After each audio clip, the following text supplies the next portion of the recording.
Assalamualaikum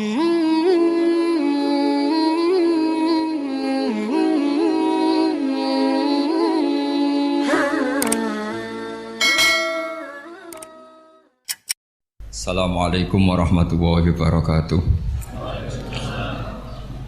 Bismillahirrahmanirrahim. Tabarakalladzi nazzala al-furqana ala 'abdihi liyakuna lil 'alamin nadhir. Allahumma shalli wa sallim ala sayyidina Muhammad wa ala alihi wa sahbihi wa barik wa sallim asma'in, amma ba'du. Sehingga orang dulu itu, saya ulang lagi ya, ada satu kearifan namanya hidup itu apa?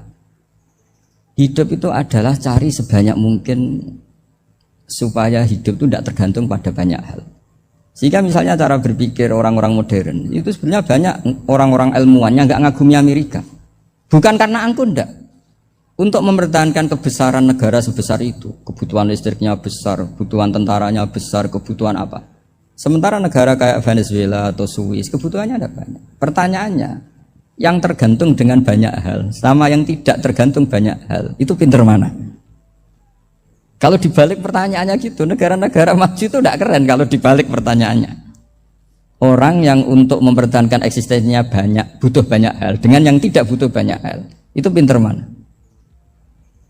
Orang yang bahagianya nunggu jadi dokter, nunggu jadi kiai besar, kiai viral, dengan orang yang bahagia cukup dengan ngopi, itu pinter mana? Tapi kalau dibalik pertanyaannya, orang yang tahunya nikmat hanya kopi dengan nikmat yang banyak, pinter mana? Makanya Mbah Mun itu kalau guyon itu lucu. Aku iku sakake ambek wong desa sing mlebu swarga. Saya dulu gak mlebu swarga kok disakeni. Akhirnya beliau memberi penjelasan. Wong desa iku roe pakanan enak, iku mau kopi mbek uduk. Lah swarga iku mau nuruti sing dikarepno. Akhirnya semua mangan wis ngopi, nguduk, ngopi, ora roh pakanan liyane ku ora roh. Nasi mandi ya ora roh, pizza ya ora roh apa-apa. Terus saya bilang, wah lah niku nak nganti selera tentang wanita cantik. Iku juga sederhana. Rontok pesek ya wis cantik, rontok ireng ya wis. Apa bidadarinya seperti itu karena saking enggak pengalamannya. Jadi surga itu kan nuruti apa yang diinginkan. Kira-kira keinginan orang kampung kalau di surga itu apa coba? Makanan apa coba? Ya, nak senengnya ketemel gemblong itu. Artinya malaikat lebih suka nangani surganya orang-orang kampung timbang Pak Rektor. Ini sudah ribet ini.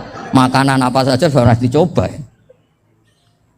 Terus kalau di mall tahu orang macam-macam, seleranya macam-macam pasti. Enak mana kalau sampai jadi malaikat pelayan surga? Suka ngelayani orang kampung apa yang orang kota? Orang kampung kan. Jadi ya itu guyon ya, guyon tapi itu menjadi pikiran kita bahwa orang yang banyak kebutuhan itu sebetulnya banyak kebodohannya karena menggantungkan kebahagiaannya dengan banyak hal. Makanya Imam Syafi'i ngendikan istighna itu apa? Al istighna anisya'i, yang dikatakan kecukupan adalah berusaha sebanyak mungkin banyak hal tidak kamu butuhkan. Bukan memenuhi semua kebutuhan kamu karena nafsu kamu ini tidak ada batasnya gitu. Kalau kamu penuhin nggak akan selesai. Itu ada perempuan yang kurang cantik itu minta doa saya, Gus doain suami saya kaya, terus tak guyonin, terus nggak minta. Kalau suami kamu kaya, yang pertama dirubah itu apa? Rumah supaya rumah saya bagus. Kedua apa? Mobil supaya mobil saya bagus. Nanti yang dievaluasi itu kamu. Mobil bagus, Alphard, rumah mewah, istrinya kamu pasti itu dievaluasi. Langsung nggak usah, sudah gini aja kan. Jadi pertama yang dievaluasi itu kaya itu, coba kalau suami kaya itu yang dievaluasi pertama rumah ya, rumah ganti. Setelah itu apa? Mobil. Kira-kira berikutnya akhirnya sudah nggak jadi. Nabi Ibrahim itu pernah minta umur panjang, keren umur panjang. Sama Allah nggak dijawab. Datang orang tua gitu mertamu ke Nabi Ibrahim. Terus disuguhi dikasih kurma. Apa itu? Kok kurma apa? Anggur yang sudah matang sekali, sudah dimakan. Setelah dimakan meler keluar lagi, dimakan lagi meler lagi. Terus Nabi Ibrahim masuk lagi ke kamar. Ya Allah, doanya tak cancel. Nanti kalau saya tua kayak itu. Jadi Allah itu nggak jawab langsung tapi ngirimkan itu. Akhirnya ya Allah nggak jadi. Nanti takut itu. Saya pernah ngalami jadi kiai tadi, ada ibu-ibu ya nggak pati cantik lah. Suaminya tuh miskin sekali. Minta doa saya supaya kaya. Bareng tak kasih pertimbangan itu udah nggak usah, nggak jadi. Jadi itu kearifan.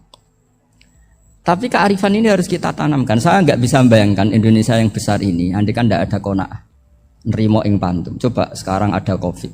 Andai kan Indonesia tuh kayak Perancis. Saya beberapa kali punya tamu orang yang hidup lama di Perancis, bahkan dapat istri orang Perancis. Itu dulu gak begitu mencintai Indonesia. Tapi setelah di Perancis 2 tahun, wah Indonesia hebat. Di Perancis itu kata dia kalau cerita, semua kebutuhan masyarakat itu dibebankan ke negara. Apa saja minta negara, apa saja nyoal negara. Sementara Indonesia, coba kalau Indonesia mengalami seperti ini kok tidak ada qanaah rimo ing pantum, bisa kios Indonesia. Orang miskin nyalahkan negara, kelaparan nyalahkan negara, apa saja. Tapi barokahnya dididik kiai, jogeman nyalahno wong liya. Urip romo ing pandum, diame. Sampai gak ngerti kalau Covid. Banyak tuh orang-orang kampung itu, orang lugu-lugu itu. Mbah niki saking Covid, salam ning Covid, muga-muga umure panjang. Dikira Covid itu nama orang yang ahli sosial itu. Mbah niki dana saking Covid. Matur nuwun sampai no salamku muga-muga umur panjang. Bingung kan yang nganterin ini. Ini gimana yang mau menjelaskan? Memang nggak paham. Ribet kan. Tapi saya pastikan bahwa dengan keadaan seperti ini kita bahagia, kita stabil, itu jelas barokahnya kalimah tadi, moto tadi atau pegangan hidup tadi.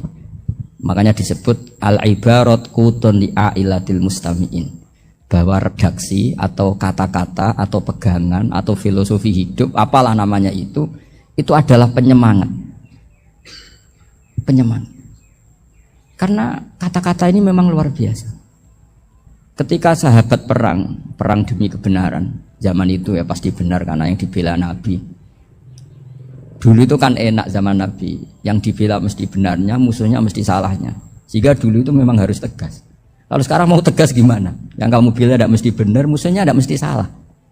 Ribet kan kalau misalnya saya tukaran sama Pak Rektor, kamu mau bela mana kan bingung.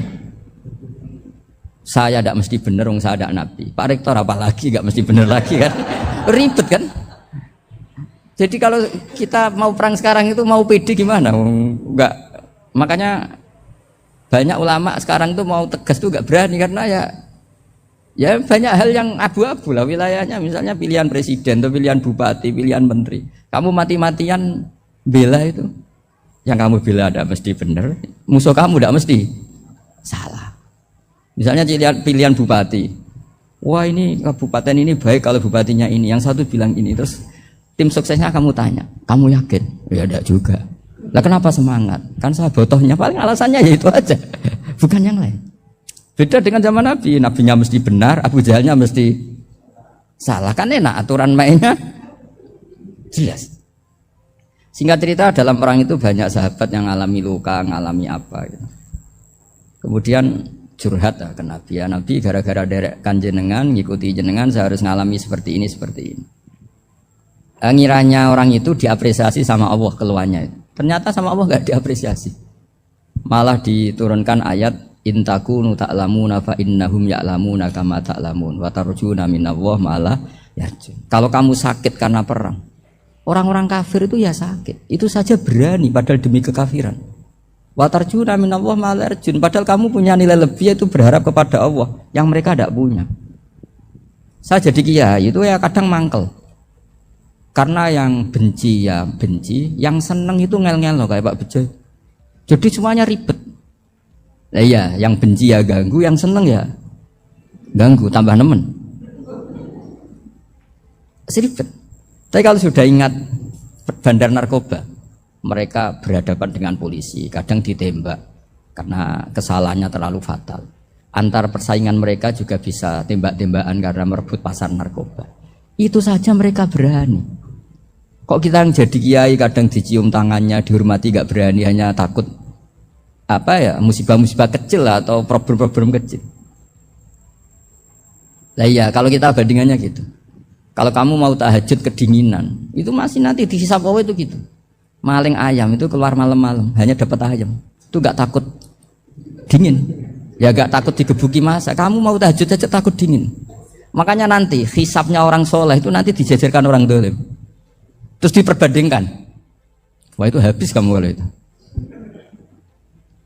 Jadi misalnya Unisula mau rapat, tapi ini malam, kalau malam dingin nanti sama masuk angin. Anak-anak pang di perapatan aja berani kamu. Kalau sudah perbandingannya gitu tuh ribet kita nanti. Makanya itu kalimat itu moto atau filosofi hidup. Sehingga diulang lagi nasihat itu. Iyam saskum korhun faqad masal qoma korhum mislu. Kalau kamu kena luka, orang-orang yang enggak benar juga akan kena luka. Itu aja berani demi ketidakbenaran. Masa kamu demi kebenaran enggak berani?